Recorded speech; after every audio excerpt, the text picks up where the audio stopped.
What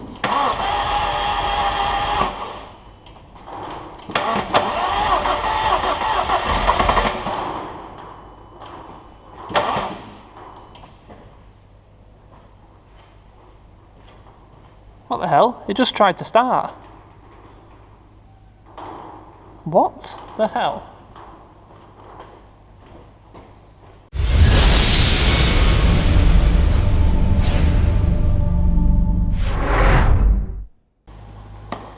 Hello guys, welcome back to Serious About Salvage and another video on the channel. So, what did you think about the intro? Do you like it? The giveaways in the corner as well, that tells you what you need to do, when it's going to happen and what it is. But yeah, what's your opinion? Put it down in the comments. I think it's nice. I think it, you know, it's a good start for all the videos, I think. So, I'm happy with it. But like I said, put down in the comments what you think about it and tell me what I could do to improve it if it needs improving, or if you like it, if you don't like it, whatever. But anyway, today's video is about the Abarth. I did do a little teaser on the community post, and a couple of you did get it right. It is in fact an Abarth Punto Evo. So we're going to have a go look around it, tell you all about it, why I got it, the issues, what we're going to do, everything. So let's just dive in and have a look at what we've got. So there we have it, an Abarth Punto Evo. Like I said, I did put a little bit of a tease picture up. I think 3 or 4 of you got it right. I hinted that, you know, it's quite a rare hot hatch, and it's not the most obvious one you think of. You know, when people talk about an Abarth hot hatch to me, I just instantly think Fiat 500. So this one is a lot lesser known, and in an actual fact, I personally didn't even know about this car until I saw it at auction and I did a little bit of research. So when we're talking about, you know, rarity, the numbers I could find from my limited little bit of research were, there is about 300 of these currently in the UK. Some are sold, some are on the road. As far as I can tell, they made about between 400 and 500. Definitely not over 500, but between 400 and 500. And in terms of, so like I said, the 300 that are remaining, to put that into context, Fiesta STs, there's currently 14,000. So that just kind of show, you know, just how rare this car is.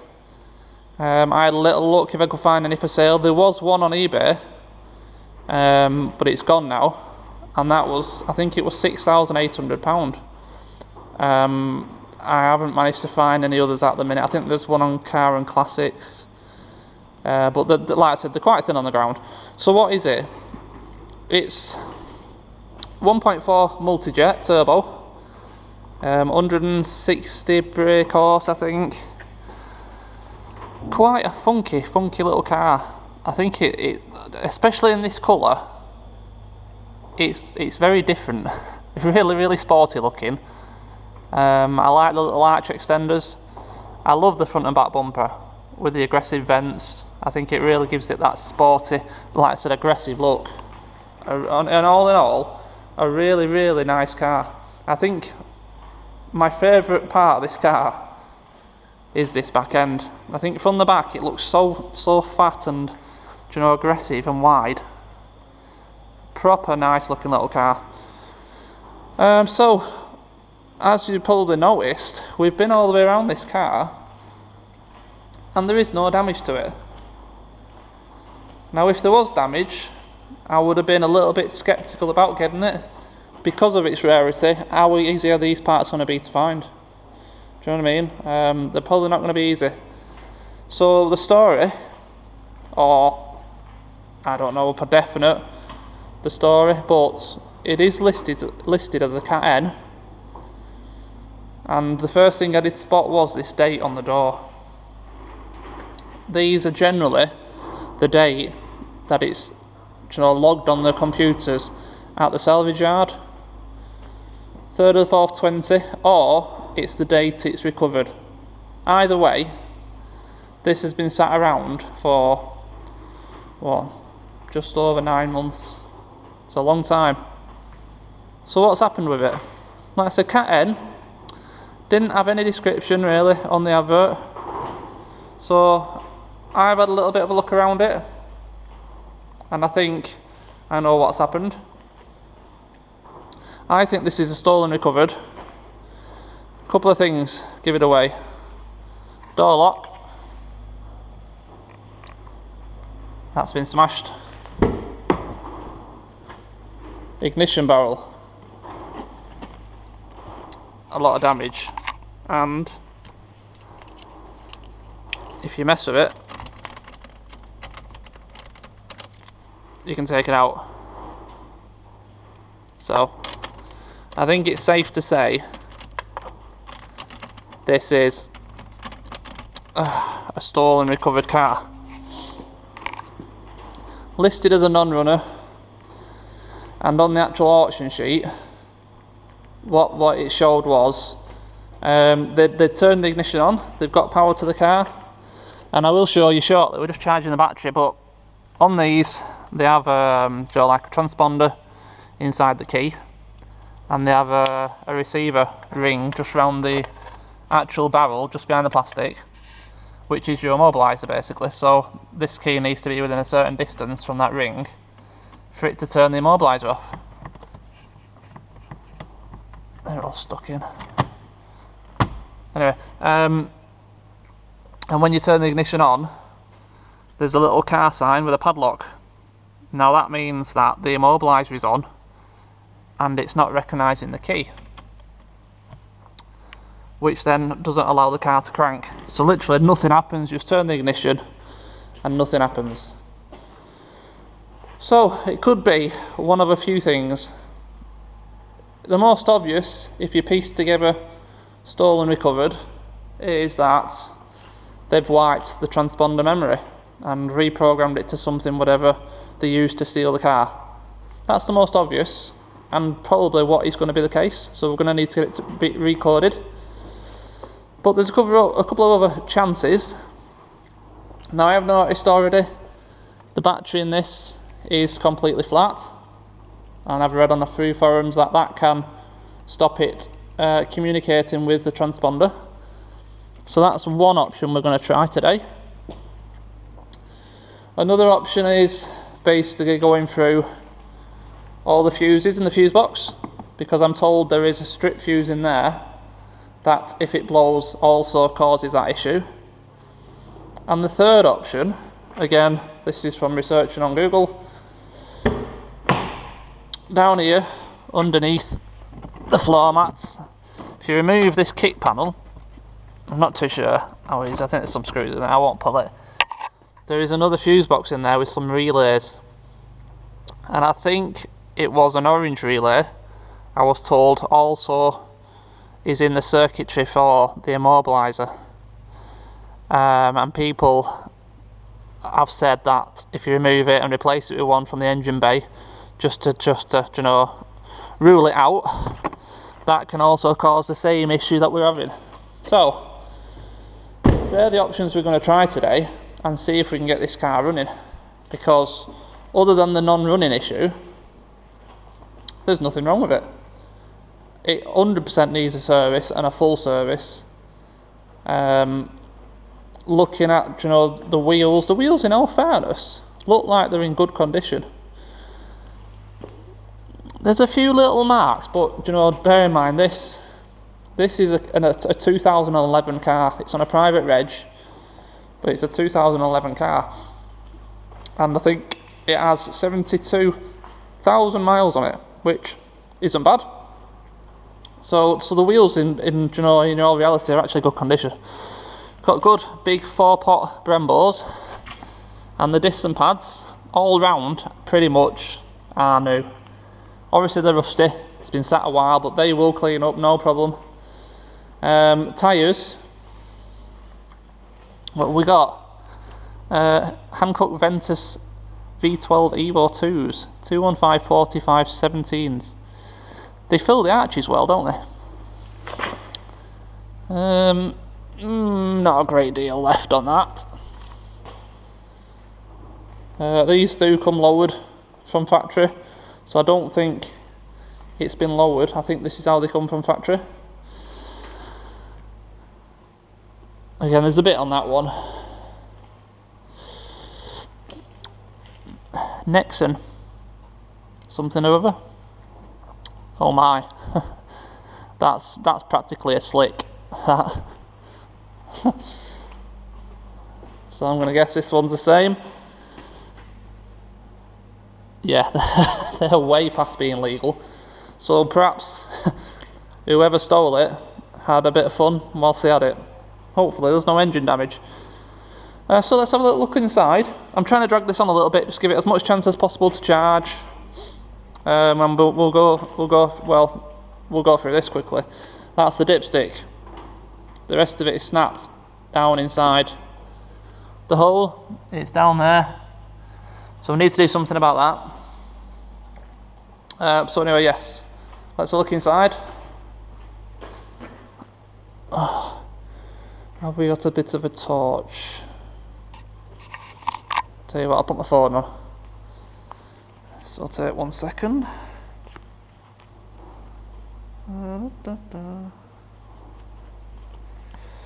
So inside, we have these lovely Abarth seats. Really nice seats. But we also have a bit of mould. So we've got the Abarth floor mats. Great addition. Oh, let's have a seat. Abarth on the knob, gear knob.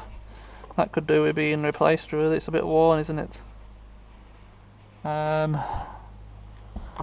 What's in here? Nothing. I've had a little look around, can't find any paperwork, but we have got the locking wheel nut key, which is always a bonus. Yeah. Perhaps it's worth scanning this car as well, see if it brings back anything. So we've got a lot of condensation and a bit of mould, which isn't good. Well, the Abarth floor mat's in the back, the Abarth seats in the back. So it's not nice. Oh, look at that down there. That's minging. That's minging. Why have we got a load of mould? What's in the boot?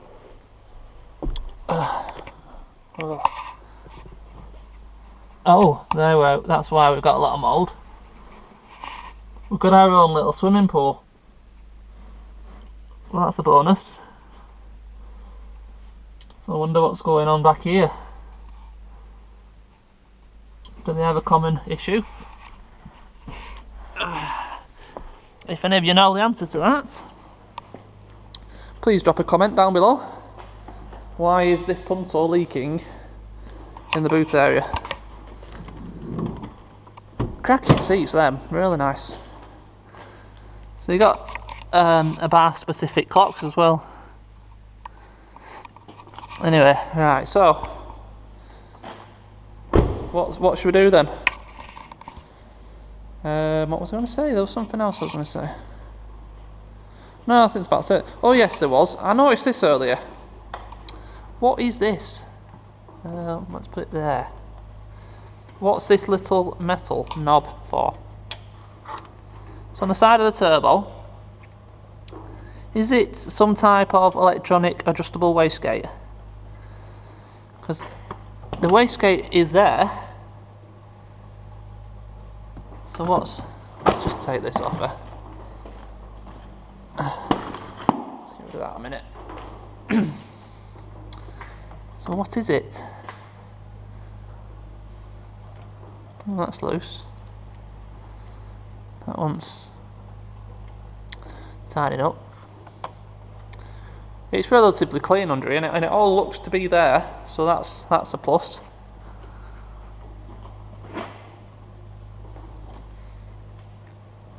Yeah, it all looks like it's here. No obvious signs of any previous damage in terms of crash damage. Everything looks like it lines up fine, so I don't think it's ever been crashed. I was always under the impression that stolen recovered generally come back as Cat X. So what's the story? Why is it Cat N? Can stolen recovered be Cat Ns? Does anyone know the answer to that one? Do you think we should have a look at this cam belt as well? I think we should. So yeah, we need to get the dipstick out, because I need to check the oil level before we do anything really. And I think have a little look at that cam belt. So that's what I'll do first. I'll get that dipstick out, and I'll take that cover off the cam belt, and we can have a look at that whilst it's having a bit of a charge. So I'll come back to you shortly, and maybe we can get this running today, but maybe not.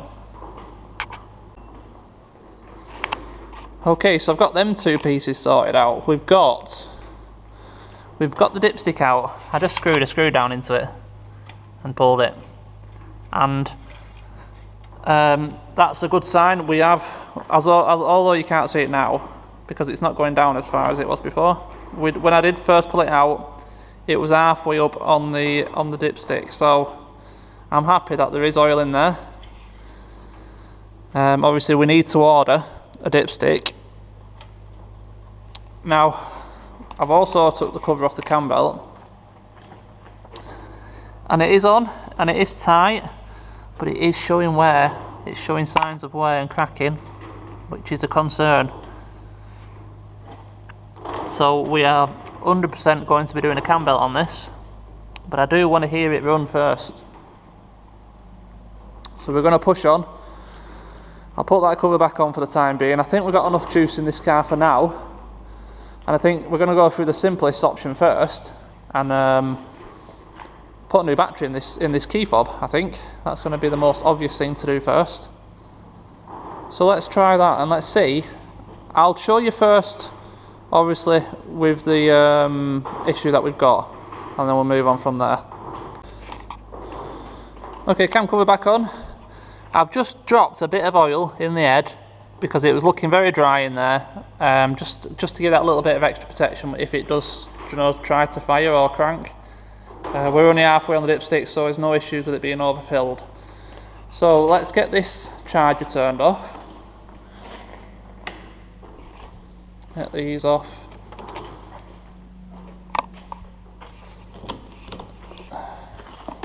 Let's put them on there for a minute. Get this back on. Oh, that's a bit loose. Let's tighten that up.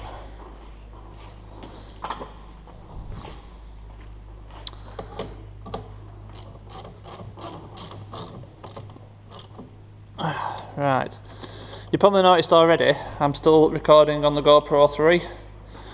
The 9 still hasn't turned up, but in all fairness, I ordered it 3 days after New Year's Day, and what happened on New Year?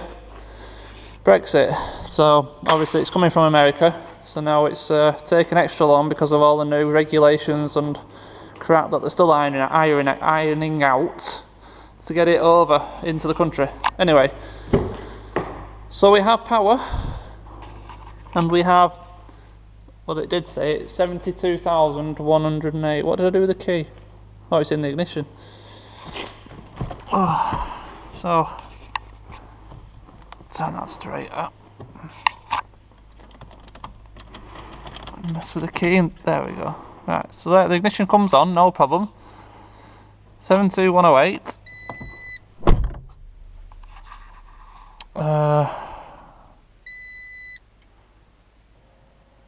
Few bits and pieces going on. I'm not really interested in all this stuff. I just want to get to the... How do you skip it? Don't look like you can.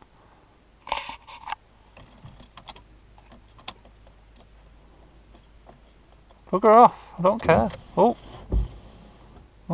we've got power. Let's get the scanner, wipe all the other stuff off so we get rid of all this, because I want to show you the car and the padlock side. So, I'm hazard a guess, it's behind this cover, because they usually are, aren't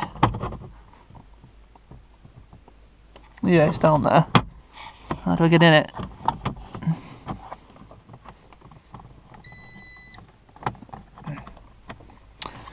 I will come back in a moment when we've got the scanner plugged on, and plugged in, should I say, and we'll get rid of all these cords. Alright, we're up and running. And as expected, we've got a whole host of faults. What we got? 5, 6, 7, 8, 9, 10, 11, 12, 13 faults. Now again, low battery issues will be majority of these, so if we just do a quick erase, it'll bring back, like I said, any current codes. Let's have a look at what we're dealing with.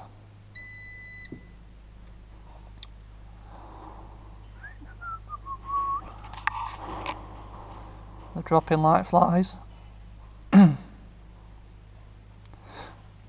Is thoroughly impressed with this scanner, as I've already said. Thoroughly impressed.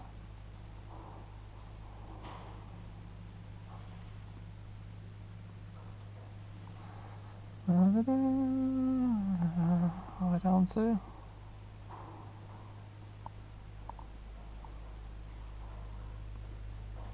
One fault.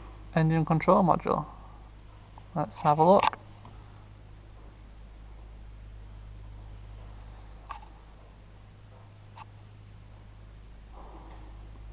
Read codes.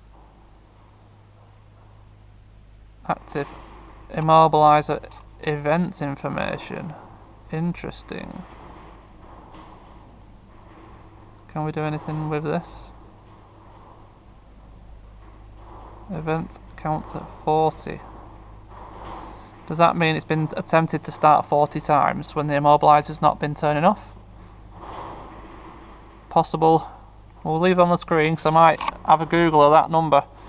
But other than that, there is nothing other than the immobilizer issue that we know about. So that's a great result. So let's get rid of this, put it over there. And you can now see the padlock sign. So after the ice sign goes,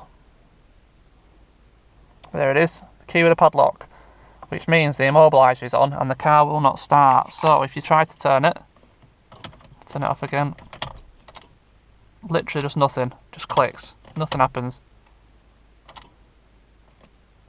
And the click comes from down there. Interesting. So like I said, let's do the first thing first. Let's put a new battery in this key fob, because like I said, if we get out, oops, this fob does nothing. Nothing at all. Now I'm sure it must be the right key. So it's got an Abarth badge, but you see there's no lock we can try it in because they're both knackered. The only two locks on the whole car, ignition and driver's door, knackered. So it doesn't tell us anything. The back's just got this. That doesn't appear to want to open either.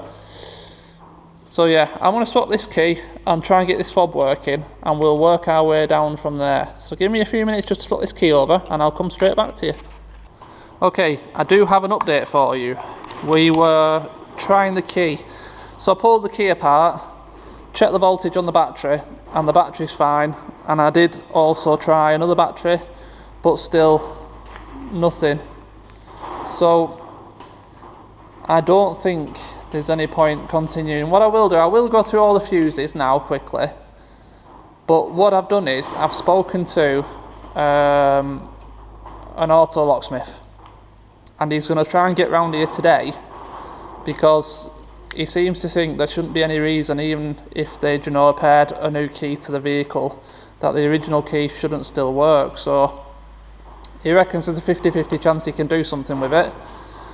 So like I said, hopefully he's going to come round today. So we'll continue in I'll hang on with the ending of this video, should I say, and hopefully we might still get somewhere, but I'm not holding my breath. So for the time being, whilst I'm waiting for him, I'm going to go through all the fuses and just make sure there's nothing stupid before he gets here, so we're not wasting his time. And fingers crossed, maybe he can do something with it. Otherwise, I don't know where we're going to go from there. But this guy will know a lot more than I will, and hopefully, if he can't sort it, he has some suggestions. So let's carry on with it. Let's see what happens, and I'll come back to you in a while. Okay, I'm still waiting for this auto locksmith to come around. We've gone through most of the fuses, all that seems to be good. But I thought I'd have another mess around with my scanner and try and figure out what's going on.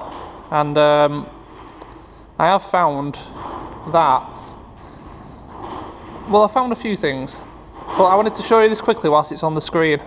Now the boot, for some reason, won't open.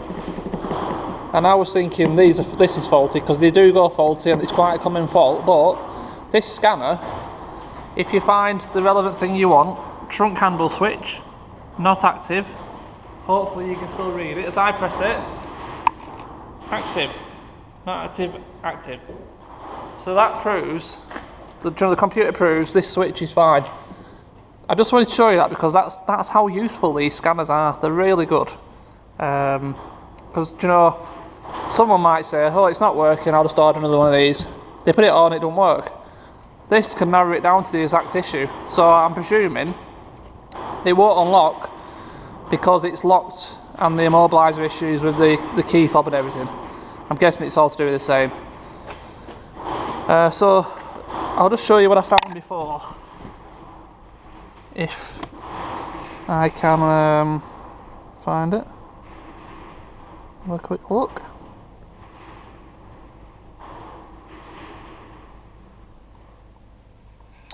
That's strange.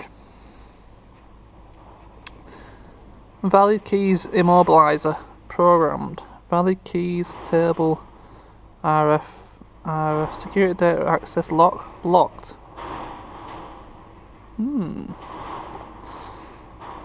I'm in the body control module here basically. So I'm trying to find anything to do with the immobiliser. I did find one in the engine in ECU, which I will show you in a minute, but I just want to scan. So no, there's nothing in there to do with the immobiliser other than what we just saw. Deadlock, blinking at CDL and alright, okay. I don't know what half this stuff is.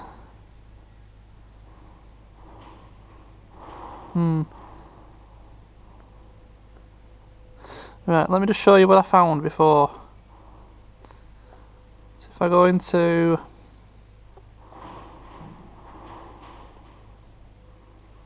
hold on. I think it was in engine control module. Live data. And then it's going to take a bit of scanning to get down to it. There it was. Right. If I just press on this arrow here, just to show you the full message. Immobiliser key code wrong. Antenna / key transponder wrong. And then if we go back to it, that's the one, and it says yes. So that's telling me that the code is wrong, which is what we suspect. The code in the key doesn't match the antenna or the transponder. So that's definitely our issue, which is what we suspected right from the beginning. So hopefully this guy can do something about it. Like I said, he did say the original key should work, whether they've programmed more keys to it or not. But like I said, I think they've deleted the code, changed the code on the car, rather than pair the key to the car. They've changed the code on the car, I think, which is why it's not working. So anyway, we'll have to, like I said, hang around. We'll see what this guy has to say, see if he can sort it out for us. But I thought I'd show you that, just show you again. Like I said, this Maxicom MK08, absolute piece of kit. You know what I mean? Unbelievable piece of kit for the money. Great, really good for fault finding, diagnostics. Highly recommended so far, anyway. Anyway, I'll come back to you in a bit when this guy's been. Right. Now we have good news and we have bad news. So the auto electrician came, and I've got to give a shout out to this guy. Again, if you're in this local area and you have any kind of immobiliser issue, key issue, he's a mobile locksmith, and this is his card. so I'll just show that for a minute. He's called Andy. Any issues like this, give him a bell. Really nice guy. He came out today, it's a Saturday, and he coded a new key to the car within, what, 20 minutes or so it was done. Now obviously because our barrels are knackered, he's given me new fob with a blank key and a standard spare, so that when I get my new barrels, I just need to get these cut to match the key that comes with the new barrels, and then I'm done. So we now have a key that works in the car and disables the immobiliser. So I'll show you. The main thing that happens now, you hear that? Fuel pump prime. And no padlock sign. So isn't that good? Great news. Now unfortunately, that's where the good news ends. Now I've cranked this over a few times. I did all my preliminary checks, made sure there was oil, made sure the cam belt's still on, which it is and still tight. Everything I could do before I tried to crank this car. And now I've started to crank it. It sounds like there's no compression. To me anyway. So I will just stick you here. Just see if you can get the noise to come across. You can see the cam belt there. Perhaps a bit of torch as well. Might help. That better? Now, I'll crank it over quickly and just have a quick listen.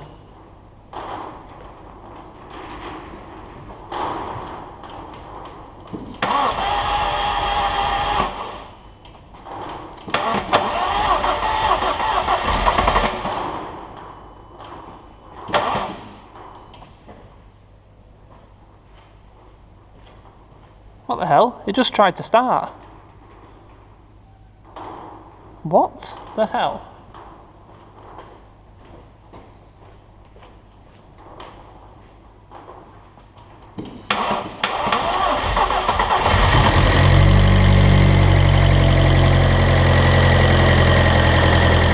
What the hell? It does actually run. It actually runs. Oh my god. I don't believe it. Honestly, I thought it had no compression. It sounded like it had no compression. I cranked it a few times. Perhaps because it's not ran for so long, it had to get oil pressure up or something, you know, to create the compression again. But it actually runs. It runs. Oh my god, I can't believe it. I thought it needed an engine. It's a bit loud. Oh my god. Oh my god. Oh, no, honestly, do you know, I'm gobsmacked. Honestly, I thought I'd resigned to the fact it needed an engine. This is unbelievable. Unbelievable. It's running. Oh my lord. I don't know what to say. I was like I said, I was just basically trying to show you how it sounded like it had no compression, and it didn't. It's honestly, I'd cranked it a fair few times before I put this camera on, and it sounded like it had no compression. That's strange. But like I said, it has been sat since April. Oh my, oh my. It sounds really good, to be fair. It's quite loud, but it does sound good.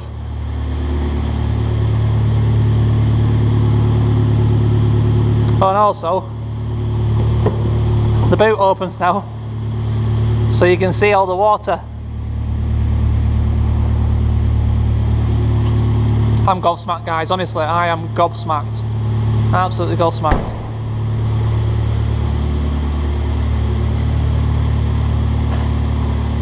I'm going to let this run a little bit now, see what happens, and I'll come back to you shortly. Unbelievable, can't believe it. I just don't know what to say. I'm in such a good mood. This has got to be the best car I have ever bought. Honestly, I don't know what it is. I think it's because I've just gone from the disappointment of thinking the engine was dead to the euphoria that it runs, and it seems like it runs perfect. The car's a cracker, can't believe it. It's pretty much up to temp now, and I was just having a bit of play around, and it's got a normal mode and a sport mode, and they actually make a difference. Now this car's pretty loud, you can hear it, but it doesn't have pop and bang. I'll just give you a quick demonstration. So first of all, it'll be normal mode.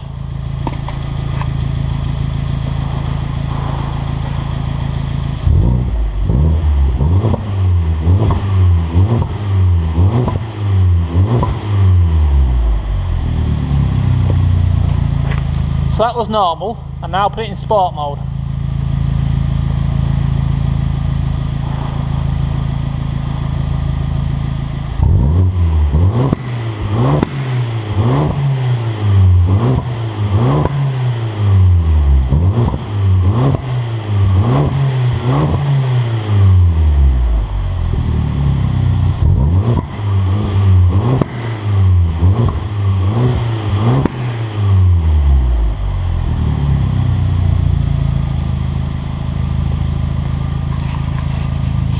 It's a noisy little bugger, isn't it? I stuck my head under to have a little look, and it's got a full, I think it looks like, it's either 2.5 inch or it's 3 inch, but it's straight through all the way with just a back box, nothing in the middle. That's why it's quite loud. What a great little car. So, I think it's time to turn it off. That cam belt scares me a little bit, I must admit. It does scare me a little bit. So let's turn it off. Hopefully it starts again. Straight up. Yeah, well, I don't know what to say now. So, what a video, what a result. What do you think? We'll talk about prices quickly, shall we? I saw this on the auction, and obviously, like I said, once I'd done a bit of research, I thought, not too sure what these are really worth, in all honesty. Like I said, I did see one at 6.8. I think that's probably a bit on the rich side, really, but how do you price something that there isn't many really out there for sale? And obviously we've got to bear in mind this is a Cat N, but at auction I've just given 2.5, and that's including the fees, just over 2.5 including the fees. I've just spent, what was it, 100 quid for the immobiliser issue to be fixed.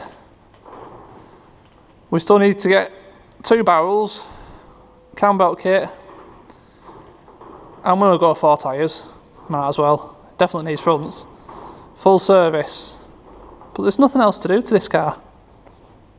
It's great car. So what are we talking? Probably going to be just over 3 grand all in, isn't it? Finished. Interesting. Considering the rarity of these cars, do you think it's worth putting away somewhere for a while? I don't know. Don't know. What do you think? Should we just get it sorted and move it on? I'll tell you what, if anyone fancies this, obviously when it's finished, get in touch, make me an offer. Everything's got a price at the end of the day, isn't it? But a cracking car, no damage exterior, nothing at all. I think when it's washed it'll come up well. There's a little bit of a black mark there, but yeah, 100% that's going to come off with a bit of a buff, no problem. And I think I noticed perhaps a touch of paint there, yeah, just a bit, needs a bit of a touch up there. But other than that, I think it's going to clean up well. It's going to clean up well. We need to obviously address that. Whatever's leaking in the back, whatever's leaking needs to be addressed, because that's not good. That needs to come out. So, like I said, if you know a common issue with these, look at it all wet around here. If you know about a common issue with the leaks on the back, it's usually the high level brake line, I think. But with this, you know, spoiler on, I don't know. Great car. Right guys, I think we're going to call it a day there. I'll get together all the stuff I need. Some tyres, cam belt kit, service kit. 100% it's going to need an MOT, isn't it? If it's not been on the road since April last year, it's going to need an MOT, so we'll get that sorted. And wow, exciting times. This has made my day. This is the kind of things I want to be doing on this channel. This is what excites me, you know what I mean? This is what excites me, and I hope it excites you guys and you've enjoyed this video. Oh, it needs an incredible clean on the inside as well, doesn't it? Definitely. Cracking car. Right, I'm going to get out of here. Well, I found out what the little gold knob does. To shut it. We'll shut it and then just listen.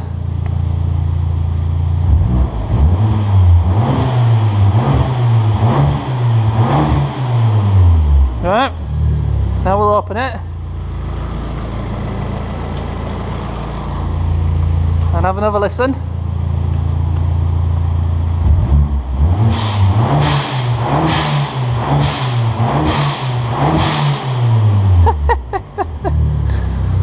It's a adjustable blow valve. Oh dear. Anyway. Okay, thank you as always for watching. If you do like these videos, please do consider subscribing to the channel, and I hope you've really enjoyed this new car. I have. I think, like I said, this has probably been the most enjoyable video I've ever recorded. The change from resigning to the fact that I thought the engine were dead to it started on camera, and that wasn't even set up, I swear. That was exactly how it happened.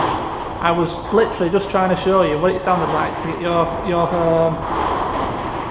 thoughts on if you thought it was low compression. That's what it sounded like, and then on the second try it just tried to fire that little bit, and I honestly had never done that. I'd cranked it 6 or 7 times before that and it had sounded the same every time, and I thought it's definitely dead. I thought whoever had if it is stolen record, we don't know for a fact, but I thought it had only been caught because they'd blown it up or something at that point. But wow, it's running. I cannot believe it. So I think we've got cracker and getting it running in the first video. Anyway, this video has turned into a bit of a marathon, hasn't it? But great, I loved it. I'm gonna go. Thanks as always for watching, I really appreciate it. Let me know what you think about the intro, this car, and yes, cheers, I'll see you in the next one. Thank you.